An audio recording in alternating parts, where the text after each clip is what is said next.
નમસ્કાર, હું રાજ. આપ જોઈ રહ્યા છો સ્પાર્ક ટુડે ન્યૂઝ. સુરત શહેર ક્રાઇમ બ્રાન્ચની મોટી કાર્યવાહી સામે આવી છે. લિંબાયત પોલીસ સ્ટેશનમાં નોંધાયેલ ગુનામાં 31 વર્ષથી વોન્ટેડ આરોપીને તલોજા નવી મુંબઈ ખાતેથી ઝડપી પાડી કાયદેસરની કાર્યવાહી હાથ ધરવામાં આવી છે.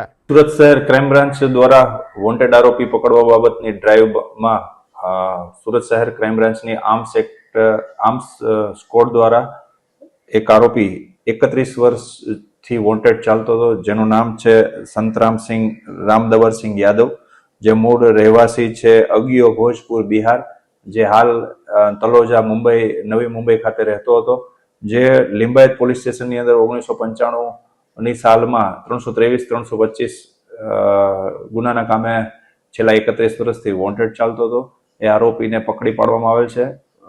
સુરત શહેર ક્રાઇમ બ્રાન્ચની ટીમ તલોજા નવી મુંબઈ ખાતે જઈ અને આરોપીને ધરપકડ કરેલ છે. આ બનાવમાં ફરિયાદી અને સાહેદોને મજકૂર આરોપી અને એની સાથેના સહતોમતદારોએ હથિયારો વડે ગંભીર પ્રકારની ઈજાઓ પહોંચાડેલી હતી અને છેલ્લા 31 વર્ષથી પોતાની હાજરી છુપાવવા માટે અલગ અલગ જગ્યાએ રહેતો હતો. આરોપી 2002થી લઈને 2005 સુધી રાજકોટના જેતપુર ખાતે રહેતો હતો, કાપડના કારખાનામાં કામ કરતો હતો અને હાલ એ TIPC કંપનીમાં નવી મુંબઈ તળોજા વિસ્તારની અંદર સિક્યુરિટી ગાર્ડ તરીકે નોકરી કરતો હતો.